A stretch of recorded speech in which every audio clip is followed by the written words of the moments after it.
you doing? Fine. How are you? Good. Um, you know, it's been a good week. It has. We started playing Persona 3 Reload, We have. which I love. Yeah. I'm really, I was like playing last night. I was like, right now in my life, I need a Persona game, and I have it. Well, the thing is that we love Persona 5. Yeah. And we played some of Persona 4. I can't even say how far into it we are, but it was oddly depressing. We're gonna get back to it, but like I feel like we just needed something. Yeah. That being said, I mean, Persona 3 is depressing in its own right, but I think the thing is that Persona 4, it's like you meet these characters and then they're killed.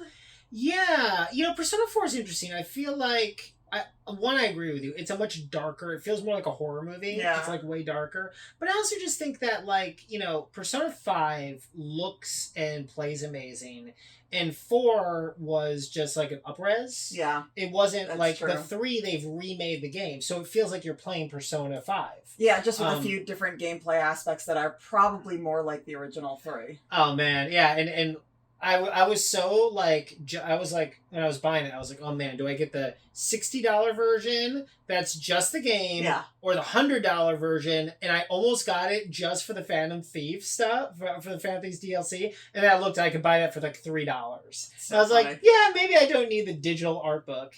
But yeah, no, I'm stoked playing it. I love these games. I love how like turn-based combat's really weird, right? Because it's like, it's not stressful, but sometimes it gets really stressful. Do you remember when you tried to make me play that Pokemon game? Yeah, Pokemon Stadium. I could not handle the turn-based of that. Yeah, no, I never played Final Fantasy, so I don't have a bunch of turn-based, games in my repertoire. God, is that a thing we have to get into now with the one coming out, or is it a remake or whatever? What are you talking about? Final Fantasy?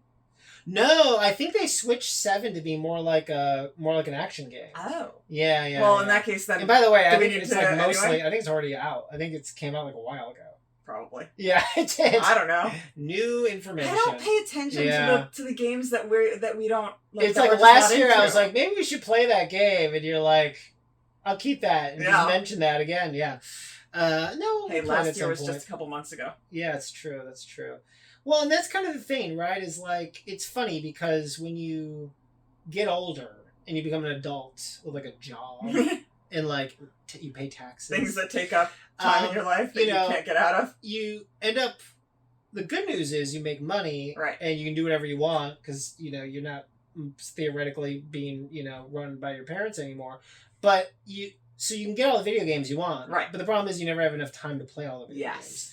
And that's kind of the thing that like has slowly happened as my life has like changed. Is like I never have any time anymore to play anything. Yeah. Let alone like a game that's like really long. And that's the thing about like Persona 3 is like I'm like this is like at least a 50-hour game. Right. Like, and so like and we're weird too. We don't want to we want to go all in. Like we don't want to just kind of play, just rush. I was actually wondering the other day, I'm like, can you even speedrun Persona? No. Like, how would you even do that? I mean, you can only to an extent because it's turn-based. Like, with all the turn-based combat and stuff, you can only to a certain extent speedrun it. Yeah.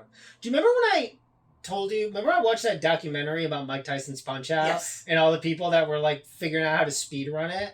That was the most exciting, boring documentary I've ever seen in my life. Like, I feel like most people wouldn't care at all, and I was, so enthralled by it.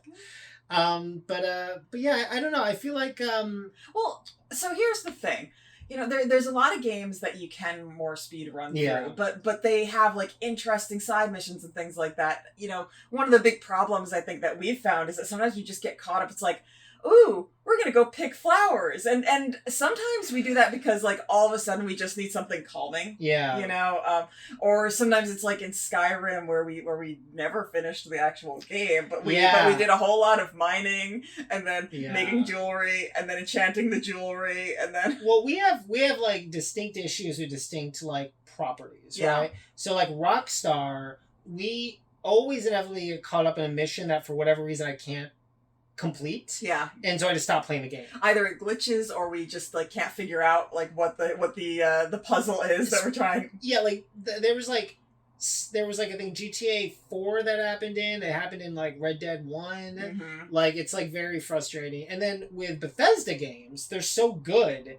We don't want to finish them. Yeah. We also don't want to pick a side because they always make you pick like the lesser of two evils, or just two evils. Yeah. You know, like it was like impossible. Like who do you side with in like a Fallout? Yeah. Like the Brotherhood of Steel sucked, and like everybody sucked. I think you can do it without siding with one of them. Yeah, but then Mason Garvey's just gonna give me like missions until the end of time. No, I think you can actually complete the game without choosing a side. I think there are ways. Really? I think there are because how else would I know there's someone that played and one is like a pacifist, a complete pacifist. They never like killed anything or like so I'm pretty sure that you can do it without joining. It's sort of like, you know, when we were playing Skyrim and it was like, yeah, let's just be a bard.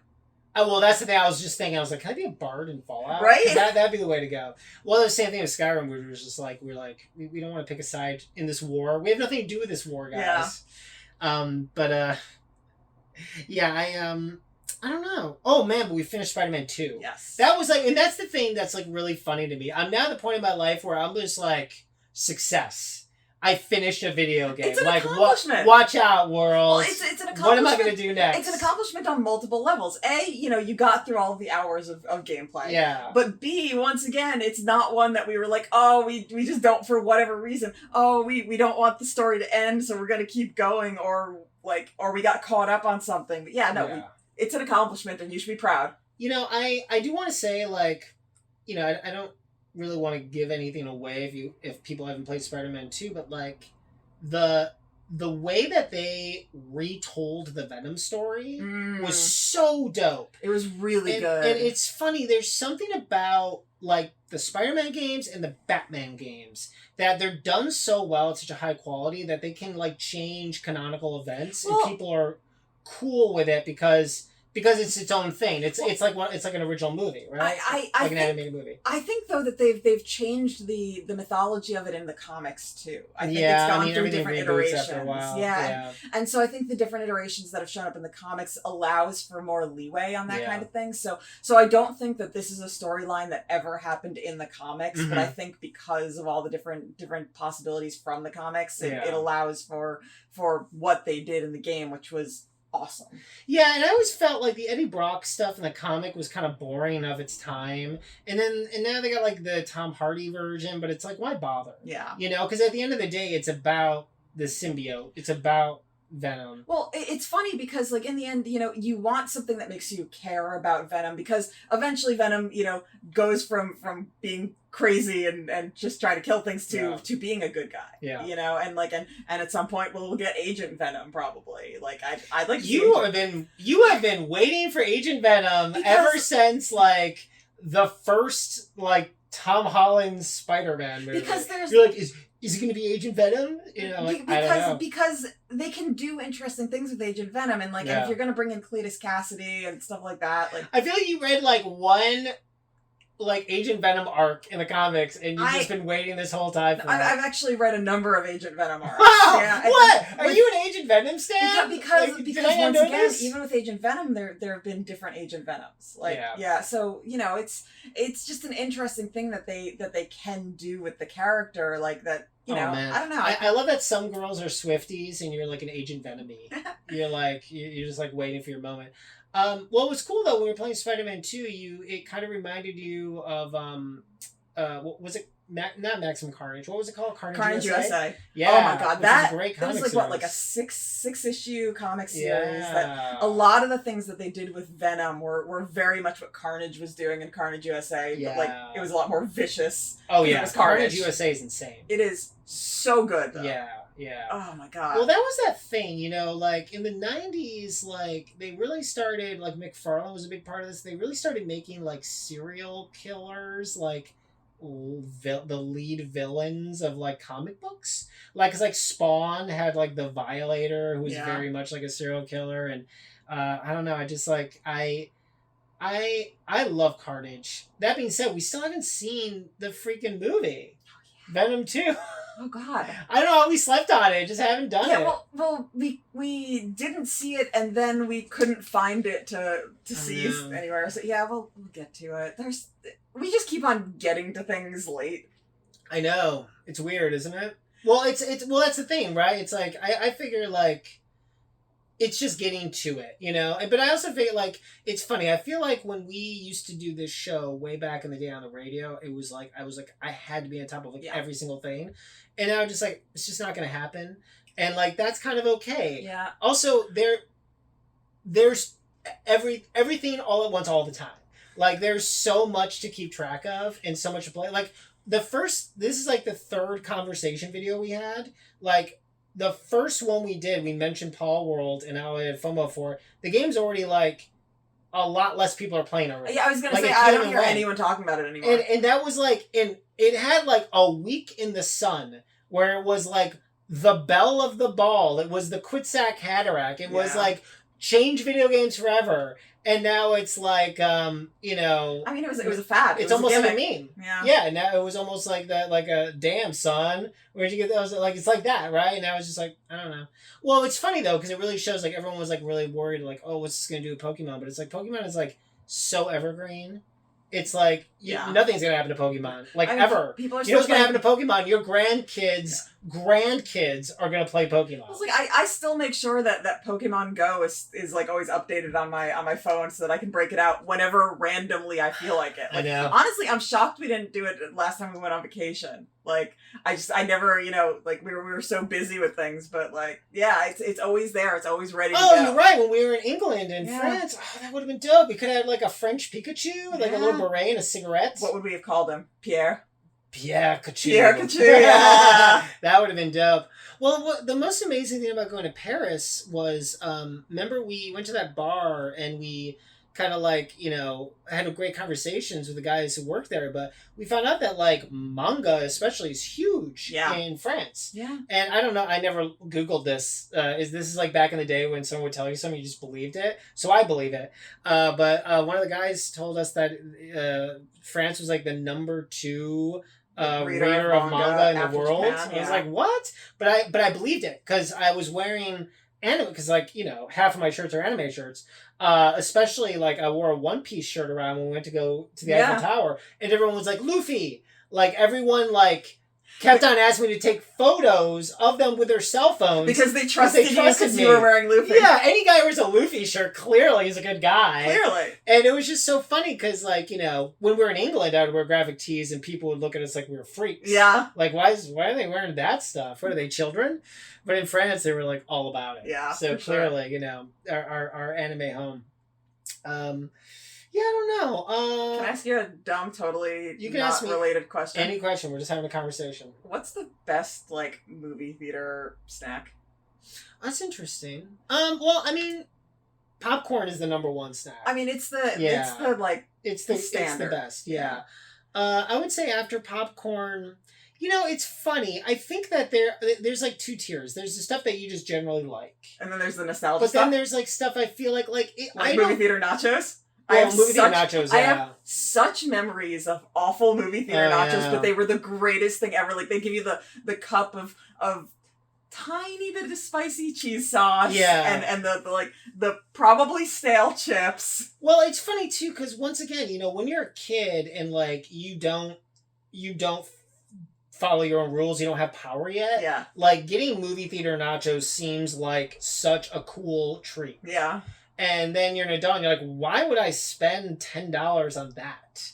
You know, especially when you can go and get like awesome nachos at a real restaurant. So. But they were so good as a child. Like but also as an adult now, if I hear someone crunching out chips in a theater, I'm like, what are you doing? Yeah, you're the worst. Like, what are you doing? You might as well like turn on your cell phone and have a conversation. Yeah, I guess that's one of the great things about popcorn. Like you can sort of hear people munching it, but it's kind of a soft munch. It's also a soft munch. Yeah, exactly. Well, and then people put different kinds of candy in it. Like we were talking about this the other day. We saw Wopcorn in some TV show or movie that we cannot remember what. Yeah. But like it was Whoppers in popcorn. It was a big thing, a big deal, and we're like, it feels like a thing from Psych, but we know it's not a thing from Psych. Yeah. Yeah, no, it was some like 2 friends would do it, and it was like a running conversation between the 2 of them. I also think, weirdly enough, even though I don't love them or ever buy them, I don't think I've ever bought them for myself.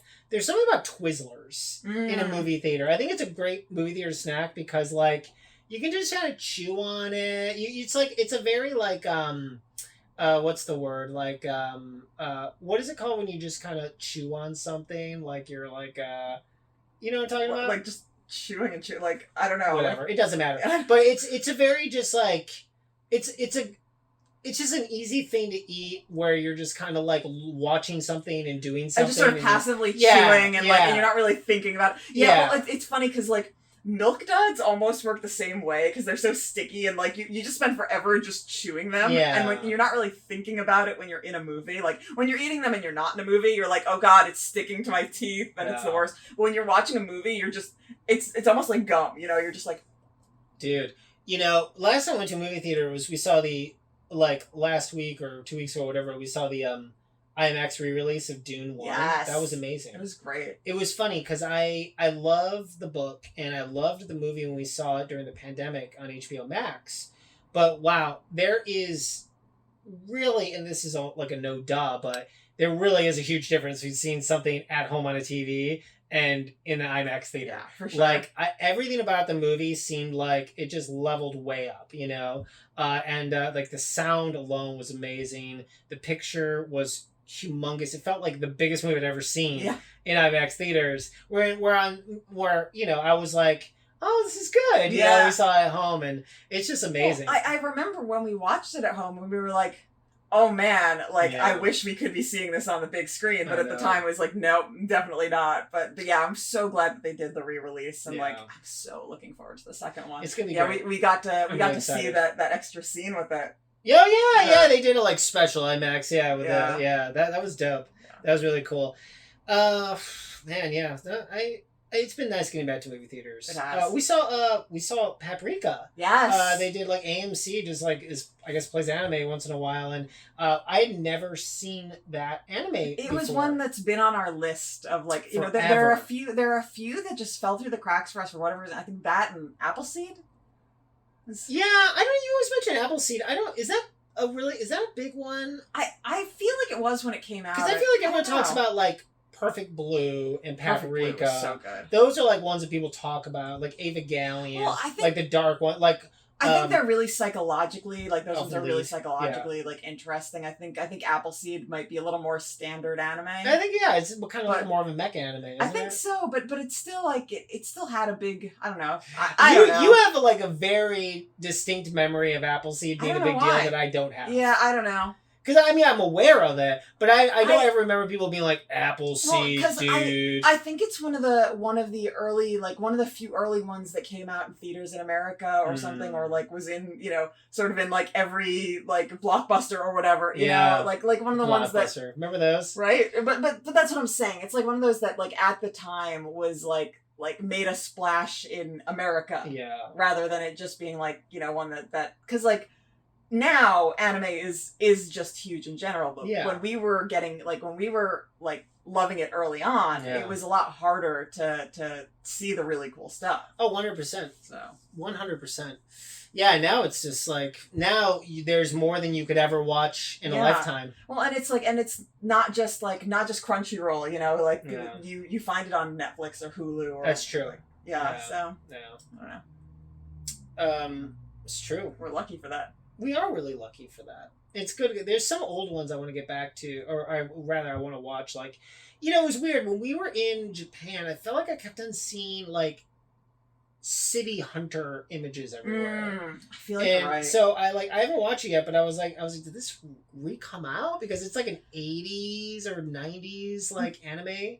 But it was, like, it's one of those that it's, like, it's funny. You go to a different country and, like, you know, like, there's obviously stuff that's, like, that is popular all throughout the world. Right. But there's other stuff that's like popular but that never really made like an impression here. Like, remember you found that list of like anime that was popular in Japan but never really did a thing here? Yeah. And some of it were just like the time that they came out. Some of them were like, you know, bad dubs or whatever. Yeah.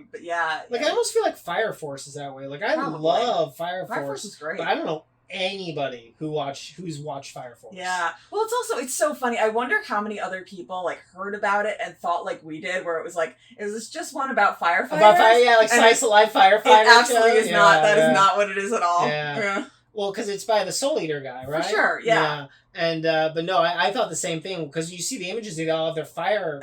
They're just in their fire gear. Yeah. Yeah, that show's awesome though. It's really cool. I'm excited about that. We've been keeping Chrono solo leveling. Yes. I love it.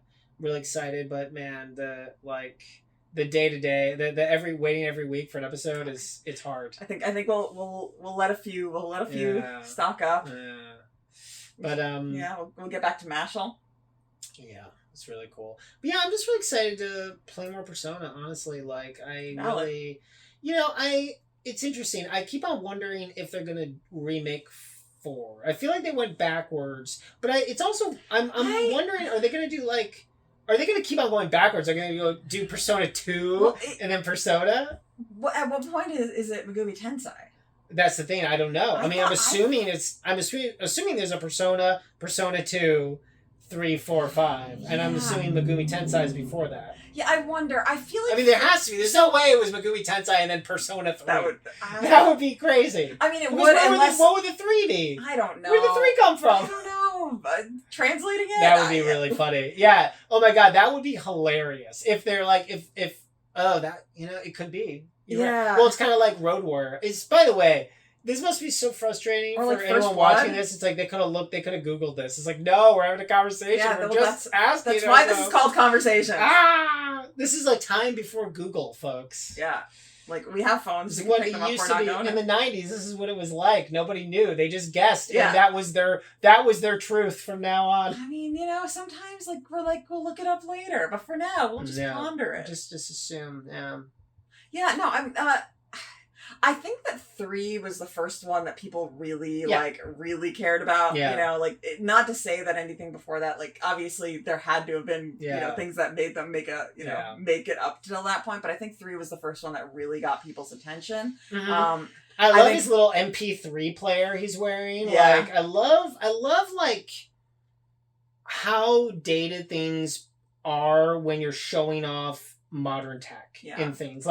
We went to that car show last year, and there was this BMW that you could tell in 2004 was the most update, dope thing ever. It was there's an MP3 player in there, and you look at it now and it's just hilariously dated. It's like if you were to buy a kitchen, a house that the kitchen was modern in 1960 with all the modern appliances, and you're just this is ridiculous. Yeah. There's a Jell-O mold thing right there for you to use, and I love that, and that's all I can think about when I see him with his little But luckily, at least it almost looks like it doesn't it's not as recognizable as a whatever it was called back in the day. Yeah. And what were they called? iPod. Yeah. So at least it's just a cylinder. That's true. Yeah. Yeah. But the funniest thing, the thing that's that it feels more dated at this point is just the wires on the earbuds, which some people still use anyway, but so many people use Bluetooth. I gotta be honest though, this one was famous as how did they ever get away with this game, because they shoot themselves in the head to use their powers. Yeah. Which is very extreme, and was really extreme in the open, with the girl was I don't know if I can do it. Yeah. And she had a gun to her head. I was this is nuts. But it is you get over it pretty quickly because it's a mechanism, but also it is just weirdly unnecessarily edgy or extra or whatever you want to call it. I agree.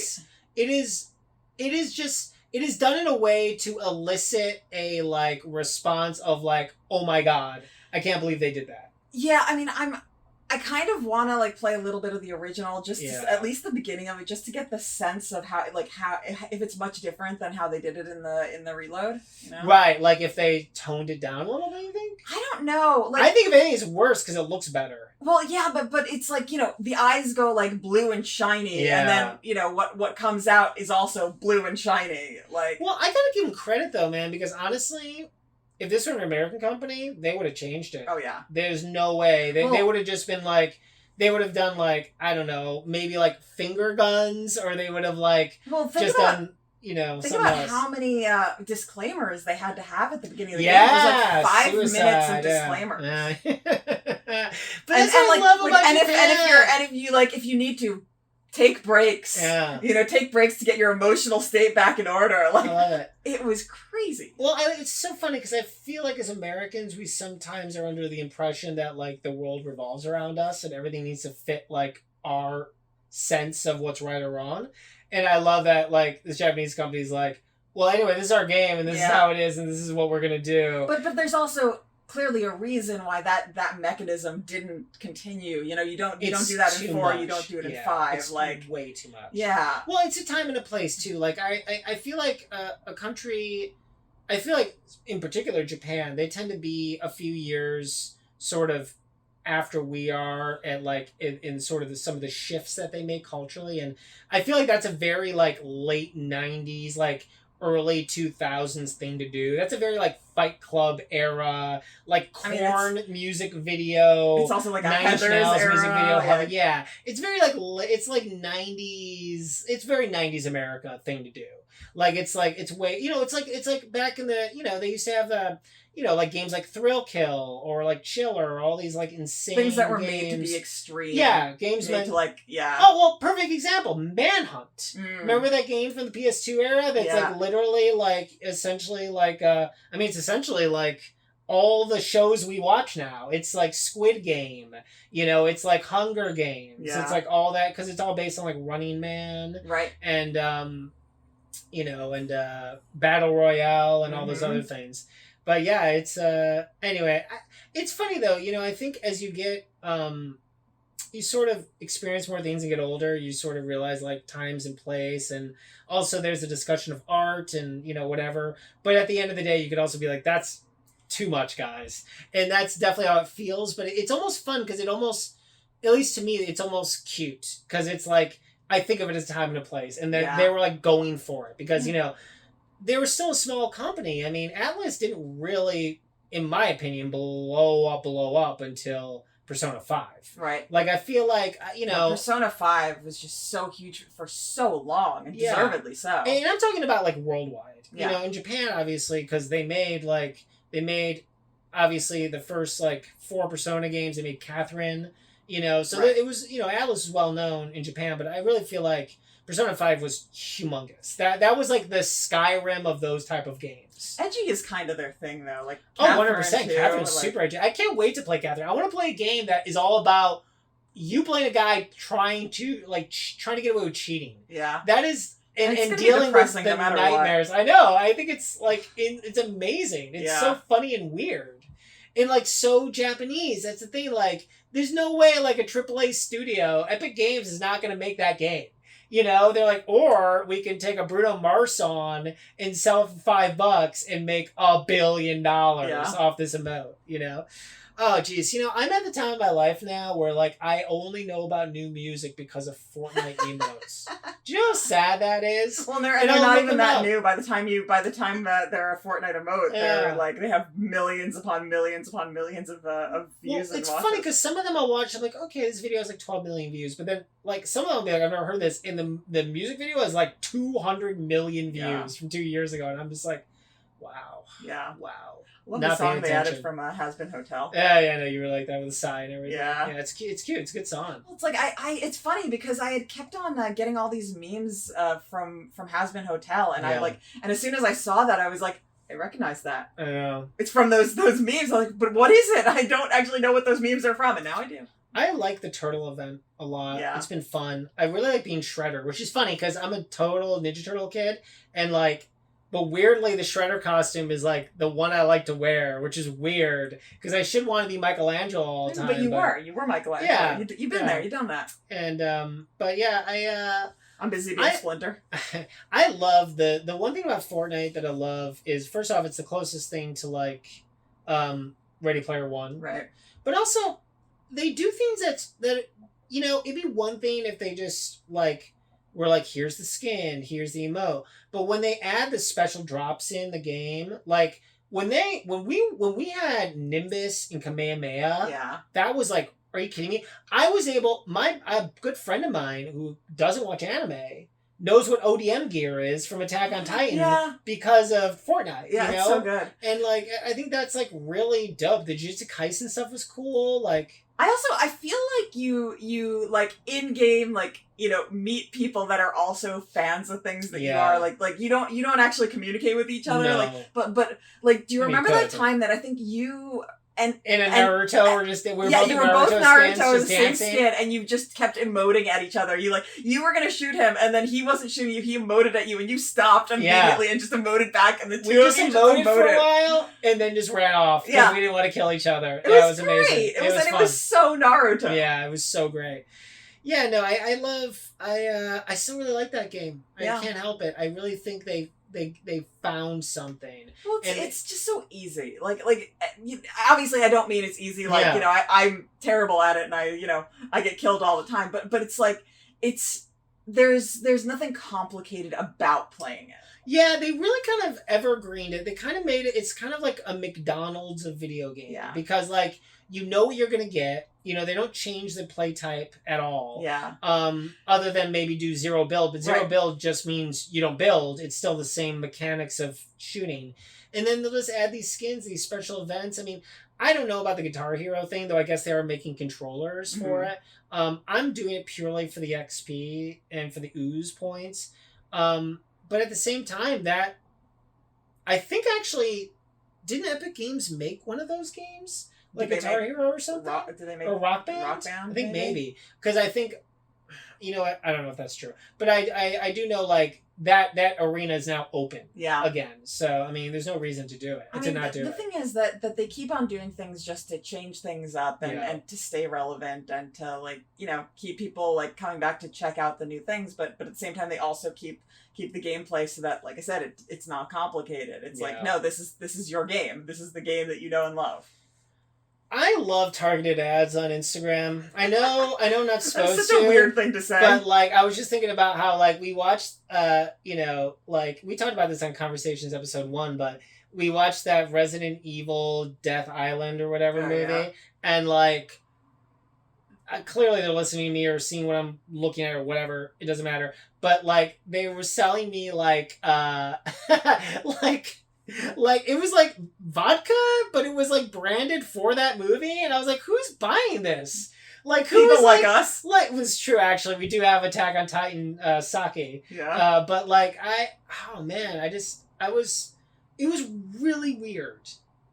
But I also kind of love it. Yeah. I don't know. It's like that weird thing, right? Where it's like, it's such a ridiculously obvious cash grab that there's something kind of funny about it. But I get what you're saying, though. It's like, I would rather an ad for something that either entertains me, like, you know, something that's related to things I care about, rather than like I don't want to see your ad for like diabetes medication. Yeah, or like diapers or something I don't want. Yeah, like even dog food. I have no need for that. Yeah, like, no, I think there's something to it. And I think that, like, I also think, like, it's weird, but, like, I love Resident Evil, and even if that movie was a bit of an L, I still love that they make them. And the fact that they're, like, they have, like, a drink or whatever, I just feel like it adds a little bit of importance to the thing a little more, which I know is a weird take, but, like, I'm taking it. And, like, and I want them to try to sell me that. I'm not going to buy it. But you know what? I've also bought, like, way too much Star Trek wine in my life. Alan? Didn't need to do that. But also, I'm a Trekkie or a Trekker or whatever the hell we call ourselves. So, you know, what am I going to do?